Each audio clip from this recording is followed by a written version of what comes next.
welcome again to another edition of Late Night Reds. I'm Skylar Webker. He's Ben Brown. Ben, I know we just got done complaining about our football teams being terrible, but we have a little bit of Reds to actually look forward to. Pat McGooch is already in the chat. What's going on? What up, Pat?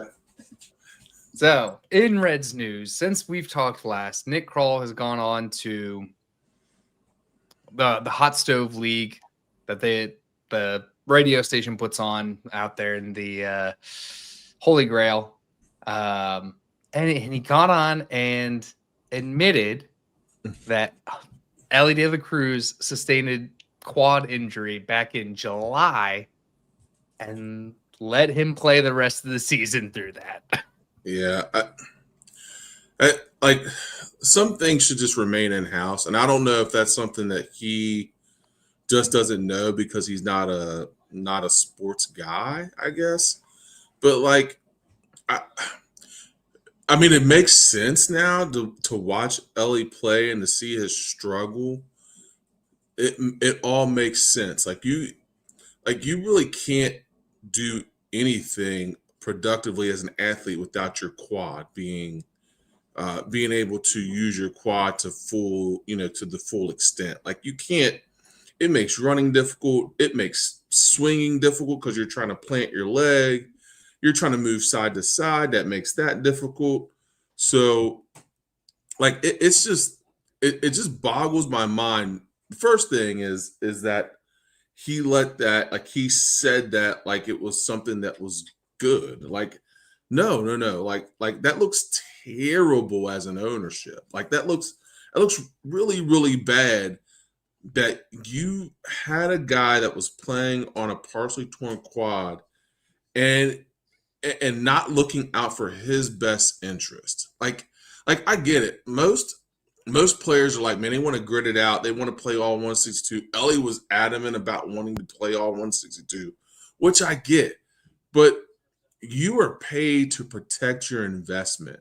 You're paid to protect the guy that doesn't know, like, not that he doesn't know any better, but like he's 23, dude. He's trying to grit it out. The team's making a run to the playoffs, and I get where Ellie's at, but like, to what extent? Like, to what extent do we let him go out there and continue to play hurt? And then on top of that, like his production starts to wave. He starts making errors. He can't move as well. He's not hitting the ball as well. So as a fan and as a person that's watching the game, we're like, dude, Ellie is really sophomore slumping. Like he is not. This back half has been atrocious. Little do we know he's out there on a quarter of a leg, limping around trying to stay in games. So like, and I get it. Kudos to Ellie. I as an athlete, I understand trying to gut it out and be tough. And like sometimes when you look, like management's got to step in and say, yeah, dude, like you are more worth us to get healthy than to you to go out there and just try to gut through something. And then all of a sudden now it's just worse. And you still look bad. Like you're looking bad as a player when you're not that bad of a player. We know you're not that bad of a player. Yeah. And the part that frustrates me about it all is that this ownership or management or whatever it is put Ellie in a position to look bad. Like they put him in a position to look bad. Of course, if you ask him, he's going to say, I'm good, I can play. He's 23 years old. He's going to say that versus, hey, this is our franchise marquee face of the league player coming off of being on the cover of the show. And you're going to trot him out there hurt, especially when you have 7 shortstops on your roster because this team is just full of shortstops. Like anybody could have hopped in there and played shortstop for Ellie. Yeah, you probably would have gotten a production dip. Even Ellie hurt was probably, you still would have gotten a further production dip by replacing him with Espinal or McLean or whoever. But this is your guy. Like, this is your guy, and you got to protect him at all cost. You think if Aaron Judge had a partially torn quad, the Yankees are trotting him out there? Do you think if Shohei Ohtani had a partially torn quad, the Dodgers are trotting him out there? why the hell are you doing this? Like, Yeah. it doesn't make any sense. Yeah. And if you remember, like maybe August, September, Aaron Judge had a calf strain Mm-hmm. and was out. Like they sat him out, even though the Yankees were battling for a playoff position. He wind up being the freaking MVP. Like, but even still, like they were like, dude, you're hurt. We'll take the 2 weeks of you being off, being trying to heal, comparative to let's just run you out there and let you look like half the person that you are, and not the MVP that we know you are and can be and have been. So it's Yeah. like at some point, management's got to step in and say, "Look, dude, we understand you're tough. Like you don't have to prove." Like I've grown to come to the spot in my life and age. Like you don't have to prove you're tough to me. Like you play a professional sport. You go out and play hard every game. Like you don't have to prove you're tough to me. Like let's sit you down 2 weeks. Let's see where you're at. We'll reevaluate and we'll go from there. Like it to me, it's just not worth the investment that we have in Ellie. Is not worth running him out there day in and day out knowing he is injured.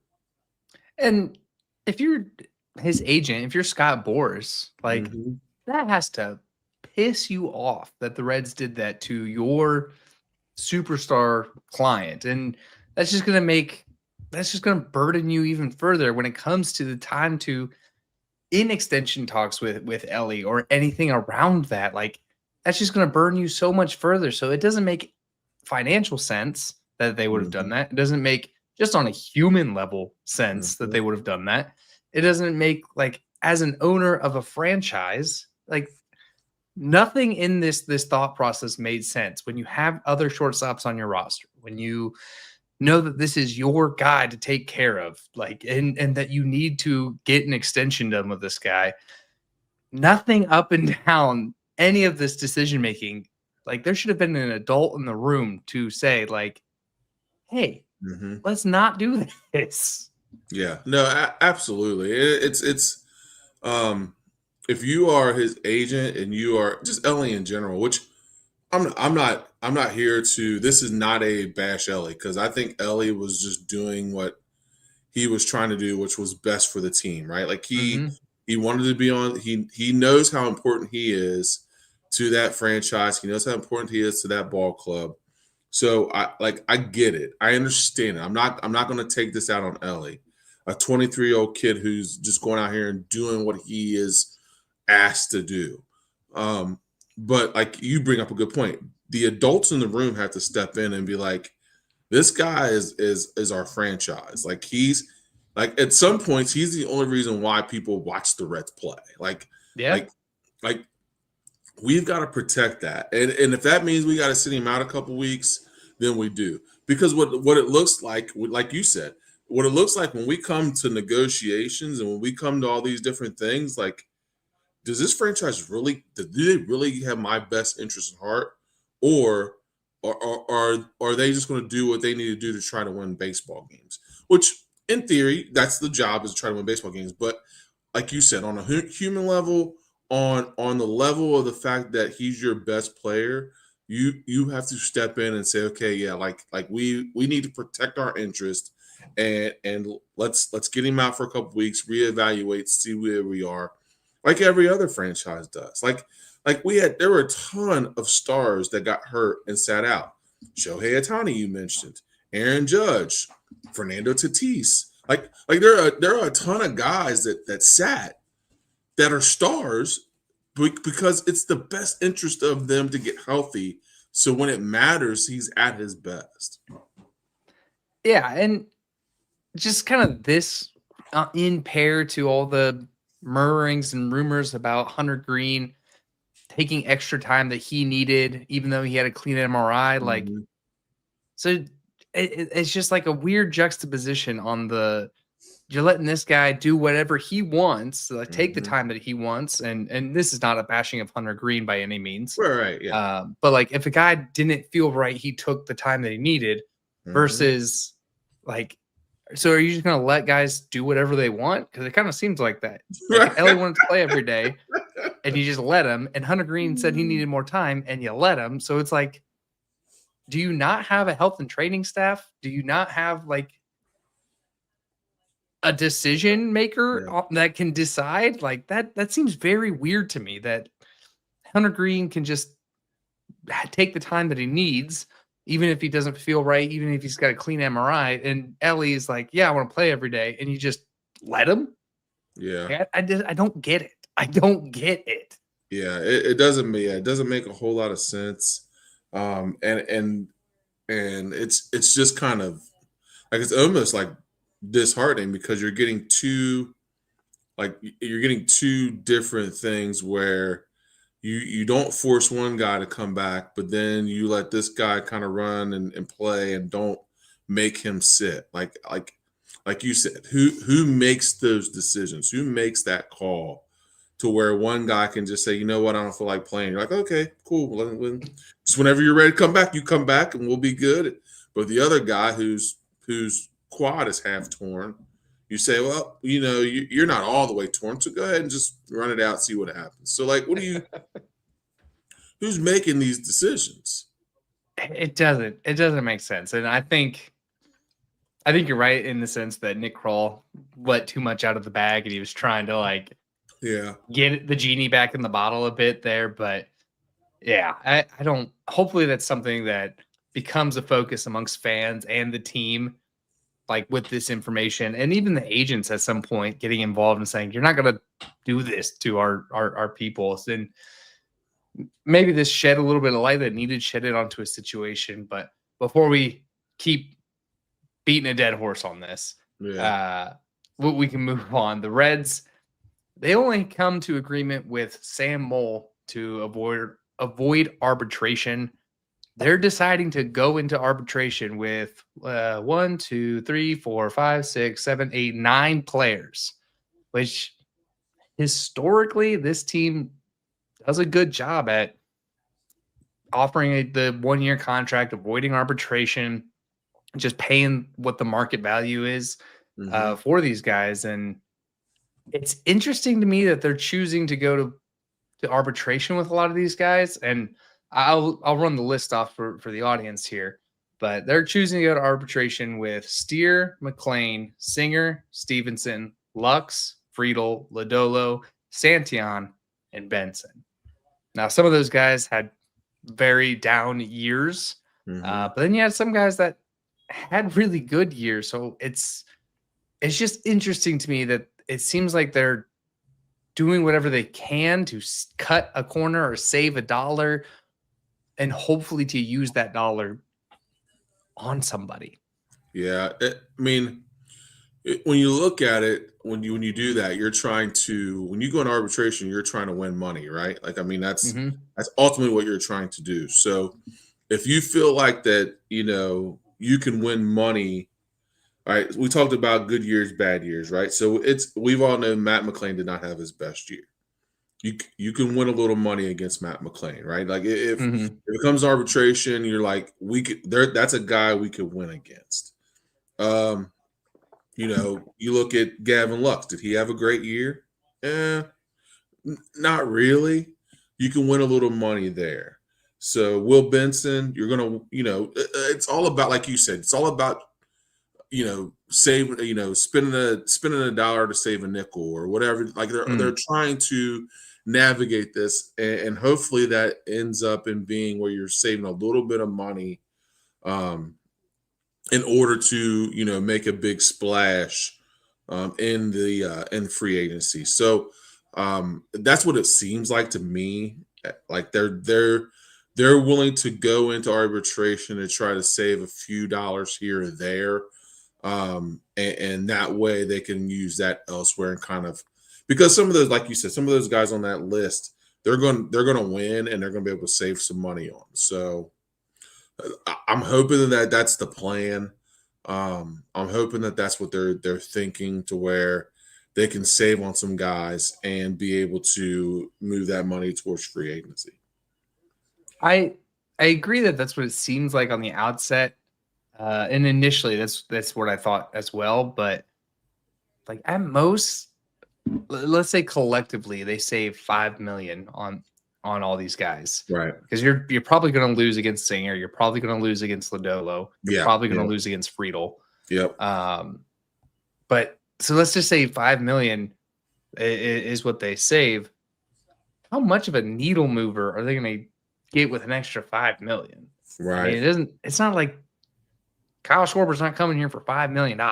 Right. Now, as if it's the difference between offering him 20 million and 25 million, maybe, but I don't know. It feels like the Reds' MO, which is cheap. Like it feels like they're cheaping out on something here.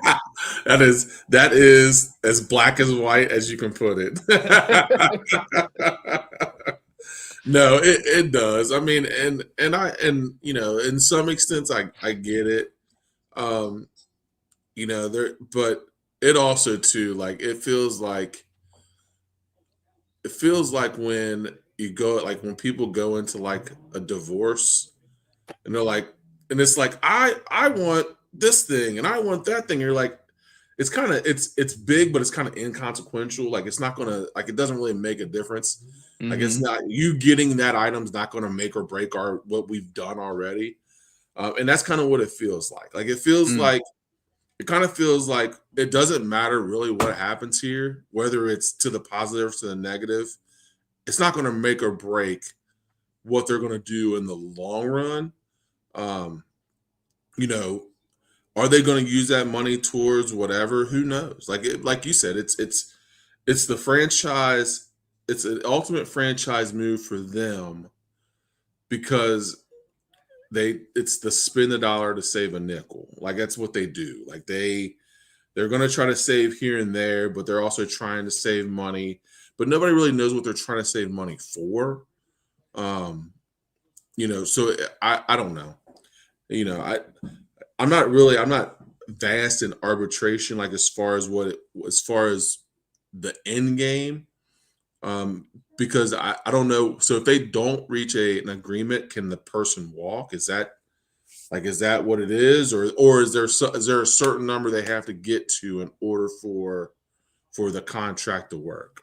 So the way that the arbitration works is that the Reds will come in and the player and their representation will come in. The Reds will say, "We think you're worth X." The player and their management will say, "We think we're worth Y," and there's a third party arbitrator that will like decide one way or the other if you're worth X or if you're worth Y. So at most, you're coming in here to save a couple of nickels and piss everybody off because you're gonna come into these rooms, lowball everybody. Well, either lowball and then like have the justification of that you're lowballing, so you're just like talking smack in front of them about them. Like a terrible idea. I don't. That's why most teams pay that 1-year deal to avoid the arbitration. Like that sounds horrible. Here you go. I'm gonna cut you out by 1.5 mil, and this is why you suck. Here you go. You're like, oh, so you want me to come back? Yeah, but just at this price. You're like, yeah. It's a horrible system. I don't understand why anybody wants to do it. Dude, who thought like that's what happened a couple years ago with was it Brandon Woodruff or one of the Milwaukee's great pitchers? Like, they didn't come to agreement. They went to arbitration, and he just was like, "I am not re-signing with this team. You guys just sat in this room and talked trash about me." Like, it's a horrible idea. Like, why are we trying to save $5 million to upset everybody? Upset people. So if they don't reach an agreement, are they allowed to? Or is the contract null and void, or do they have the arbitrator is there to make the agreement no matter? This is what my call is. Yeah, the arbitrator is saying you're either X or Y. So it's either whatever the Reds came in and offered, or what the player came in and fought to have more for. That still sounds terrible. Horrible. Horrible. Oh my gosh, that sounds terrible. and you can there's videos out there of like Sean Casey talking about when he went to arbitration with the Reds and how much he hated it and it was horrible. And it's like, for the guy that's so positive and loves the Reds and is in the Reds Hall of Fame to say how horrible it is. Horrible it was. Why are we like getting some of these marquee guys that we need, like Singer and Stevenson and Yeah. Steer and McLean, like, and Lodolo. Like, why are we Yeah. putting these guys through that? Yeah. That doesn't make a whole lot of sense. Now, did they already, like I said, did they already have to decide if they were going to go to arbitration, or can they meet a contract before it gets to arbitration? Or is Normally it they already do. decided like they've got to go to arbitration? Normally they'll have a contract, or they'll offer them like a 1-year deal to avoid arbitration. Gotcha. And usually it's like whatever the market value is. Like the Reds are in the past years, the Reds do a good job at this and avoid arbitration altogether. They Yeah. just pay the market rate for the players, which is low because it's young players. But Right. normally they do a good job at this. This year they're choosing to pick 9 fights. So Dude, that's crazy to me. That's crazy to me. Josh puts in here like they probably did offer him the 1 Some year. low ball, That's a 1 low year. ball. They said no. And they probably all said no, and that's probably why they're going to arbitration now. Yeah, that would make sense to me, is that they probably, because here's the thing, like if you look at that list, I mean, you're looking at Brady Singer, who had a good year, Lodolo, Santillan, Stevenson. Like, if you tried to lowball those guys, there's a pretty good chance that they're going to win their arbitration because they had pretty good years. So, like, yeah, it doesn't make a whole lot of sense. And those guys are big pieces of what you're trying to do, right? Like you're going to need Steer, you're going to need Singer, you're going to need Stevenson, you're going to need Lodolo, and you're going to need Santillan as long as you save his arm from 9 million innings. Like those are but those 5, and that's not nothing against McLean or Benson or any of those guys. Those guys, I mean, they played their part, but they're not, and Steer too. I'd Steer that too because he's a near Gold Glove first baseman now. So that's 6 dudes where that's a big part of what you do, and like you put it, that's big dudes to piss off. You know what I mean? In your franchise, like it doesn't make a whole lot of sense, or low ball for that matter. Like I understand, McLean, you're gonna win that case. Yep. Very low ball on that. Benson, you're gonna win that case. You'll probably win against Lux, but you're definitely losing against whatever Santillan. You're definitely losing against Lodolo.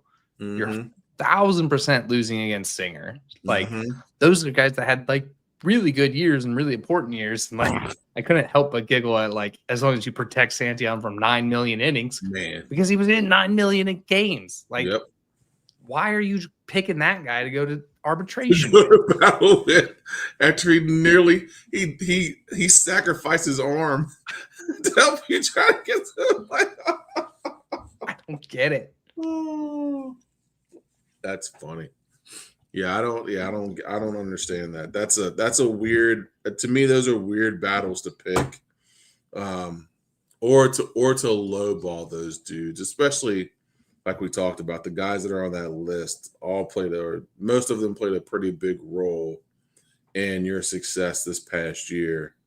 To try to lowball them seems a bit catty by the Reds. You know what I mean? Like you should definitely want to protect those guys. I mean, unless you feel like there's better options out there, which, for most of those guys, there's probably not. I mean, Lodolo and Singer and Stevenson, I mean, those guys are top tier dudes in my opinion. So yeah, I would agree. And it could be, like I said, they're trying to save a few dollars to go after somebody. Joey Gadita puts in here, like, if they would consider Ryan O'Hearn, maybe, possibly. The name that I really like that came out of the sky is Adolis Garcia from the Texans, who got non-tendered. That's a good outfield bat that you could really scoop up. I don't even know how old he is now. I think he's like 33. Yeah. Adolis Garcia. Oh my gosh. But that would be a guy that I would target outside of, Kyle Schwarber.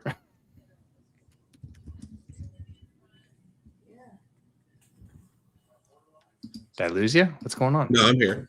Okay. Yeah. No, that's definitely a guy that if he's available, that's a guy you want for sure. Adolis Garcia. He What's is his? 32 years old. Oh wow. Outfielder, right fielder, two-time All-Star.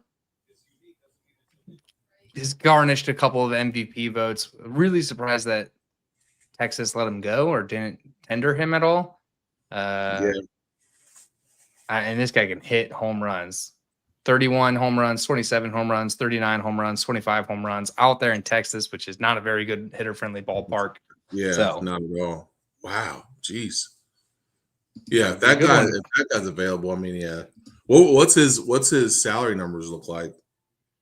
That is a good question. Sorry, I'm I'd putting have you to on the look at spot. Normally, I have the stuff pulled up, but Adolis Garcia. Paste it in here. I mean, it can't be that much because he was in a tender spot. They voided, so he was set to make about 12 million, 12.7 million this year, and that's when they voided out. So I would assume his value is probably somewhere around there. Yeah, I would say that's his value is probably right around that 10 to 12 million dollars, which is in the Reds price range. I was going to say that falls in our range is what they say. So yeah, that'd be a good at 32. Like that would be a really good. That'd be a really good at bat or really a good bat and fielder to get into our lineup. Yeah, I think so. I mean, he's got light tower power, doing it for all those years out there in Texas that is not a hitter-friendly park at all. No. So put him in Cincinnati, teach him how to play left field, and yeah, I think that'd be a good pickup. Josh puts in here that Jeff McNeil would be a nice add as a Lux replacement. I don't hate it. I don't hate it. I'm very curious to see what the Reds do. Pat Maguch also puts Nate Lowe. Feels like a good Red, which that would be a good first baseman if we're going to move Steer. But yeah, I'm with you in the sense that I don't really want to move Steer unless you're getting like a Pete Alonso, Cody Bellinger, like a big time first baseman. I have no desire to move a Gold Glover potential Gold Glover out of first. Yeah, no, I'm with you. I think that I definitely think that outfield is the move. Finding an outfielder that can fit what we do and fit in our lineup would be ideal. As far as going out and making a splash in free agency. We'll see. I mean, I think they're still hot on the on Devin Williams because they need a closer. It's also been touched on that they're still in the Emilio Pagan market, but we'll see. I have a hard time thinking that they're going to previous ARB. Yes, I just got it pulled up. Adolis Garcia's market value is 12.7 million. Okay. So that's there. It's doable. That's doable. You get that guy for 12 million. You get Devin Williams for the 7 million that he's going for right now. This team feels a little bit better. Yeah. Yeah. Is there anybody else out there you think that like I know we talked about Andujar. You think that's a guy that the Reds try to bring back and put back in that lineup? I would for sure, because with the DH, you have the ability to rotate guys, and obviously the Reds have never had a DH because they've been in the National League. But think about like a guy that just hits, like all he does is hit, and that's all Andujar did was hit.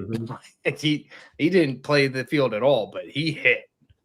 Yeah, no, absolutely. Yeah, he came in and made an instant impact. I would definitely like to see him come back and be in that lineup.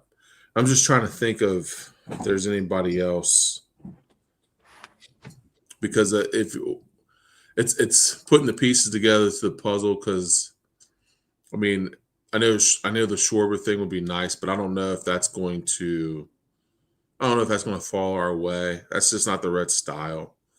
Um, but there are, like you said, there are pieces out there that if you add a few guys here or there or retain a couple guys, you could put a very good lineup together to be able to make a run at the National League Central.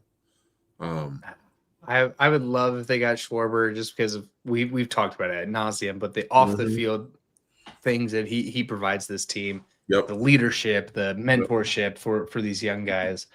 And he went on to he was in Middletown and did interviews and basically like begging the Mhm. Reds to go after him. And Yeah. man, I like you can't make a harder pitch than that. And it's really just like on the Reds to do it. Like when have we ever had a marquee player say, I want to play for the Reds? Mhm. And like it doesn't seem like the negotiations would go very long. Like it would be like, hey, offer me around what other teams are. Yeah. Because And yeah. you'd be there. Yeah, no, I agree. Because I think that uh, even if they got close, I think he would still come. Like, I mean, of course, you can't lowball him, of course, but you can at least get around what he's Yeah. asking or around market value and see where the chips fall. Because him being a Middletown guy, a Cincinnati guy, like there's one thing about people that are from Cincinnati and from this area. Like they all had the dream of playing for the Reds. And when you grow up in this area and that's your love. The Reds are your love. I mean, that's why we're doing this, right? Mm-hmm. Like he's the same way. Like he grew up in that bar park. He went to games at Riverfront. You know what I mean? Like he knows how passionate this fan base is. He wants to play in front of his hometown fans. Um, the Reds just have to make the pitch right and not bullet because you're only gonna get one shot. Like, let's be honest. Yeah. Like you're only gonna get one crack at it. So you've got to come correct. You've got to make sure the numbers are right. And it's not even about matching his number, but like don't be disrespectful. Like give him close to what he's asking for and let him try to decide and decipher whether he wants to take less money to come home than he would in a big time market or in a big time place. But they got to come correct. You're not gonna get more than one swing. Here's the thing that the Reds could offer them that no other team could offer them. You could retire as a Red. Yep. Like as a kid, a hometown kid, that sounds impeccable. Yep. Like, yeah, I didn't start my career. I bounced around a couple of years, but I got to retire as a Red. So you Yep. could offer them the years to get that done where no other team could offer. And yeah, you'll probably get burned on the back half of those years, but while you're in this Ellie Hunter Green, like while you're in this young core window, like Mhm. that would be money well invested Yep. to go after. Yeah. No, absolutely. That is a great point. Um, we're in a really good space right now. Um, and if you do it the right way, you've got an opportunity to make a run for a couple years. Um, because you're in such a good space. Like you've got a young Ellie De La Cruz.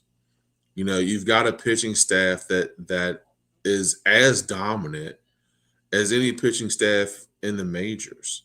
Mm-hmm. Um, you've got a Gold Glover at third base. You got a future Gold Glover at first base.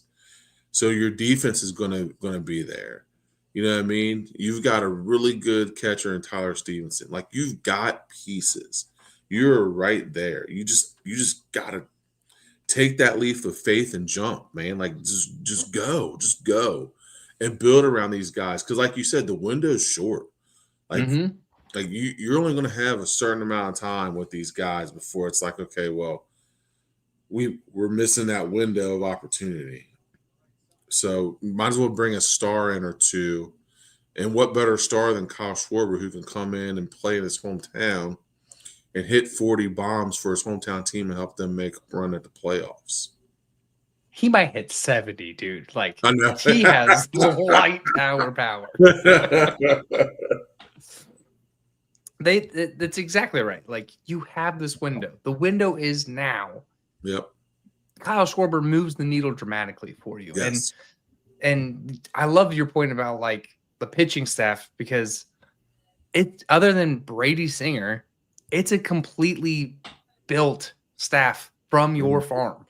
Every pitcher up and down there is a guy you drafted and developed, and you have more guys on the way, and Louder and Chase Burns, a full season of Chase Burns. So like that pitching staff can get you as far as you want it to get you. You got to give them some run support, because you at least got to score some runs to win baseball games. Absolutely. For sure. I'm hoping that they realize that. And I mean, I'm assuming that they are, because I think we brought up a good point last week. Like when there's smoke, there's usually some fire to it. Mm-hmm. And there's been smoke around, Schwarber and Devin Williams for that matter. So I mean, like there's been smoke around those guys, and I'm hoping that means that the Reds have been mentioned in talks with people about making it happen. So I'm hoping that that's the case, and that they can get that done and make at least a little bit of a splash in free agency, in order to get some support for that pitching staff. You'd hope so. I mean, but unfortunately, we have the owners that we do. But where you're right, there's smoke, there's fire, and I hope that there's real fire around it, and not like how I imagine Nick Krall does every free agent negotiation. You want to play here for less money? No? All right. Like I feel like that's how Nick Krall does every free agent negotiation. And then tells us, well, we really like the guys that we have. It's like, yeah, I'm sure you do. I bet you do. But man. The other rumor that's floating around there, so MLB has signed some new TV deals with NBC and ESPN and Netflix, which is really great for the league and really great for the teams. And the one rumor that's floating out here is that all these TV networks are calling for Joey Votto to be on the broadcast, whether that's the Sunday night broadcast, whatever that's the Netflix broadcast, the ESPN broadcast. But I want to get your take. How incredible would it be to have Joey Votto calling games? Here's the thing I really like about Joey Votto and him calling games is that one, he's a student of the game. Like he understands baseball, he understands hitting, he understands all these different things.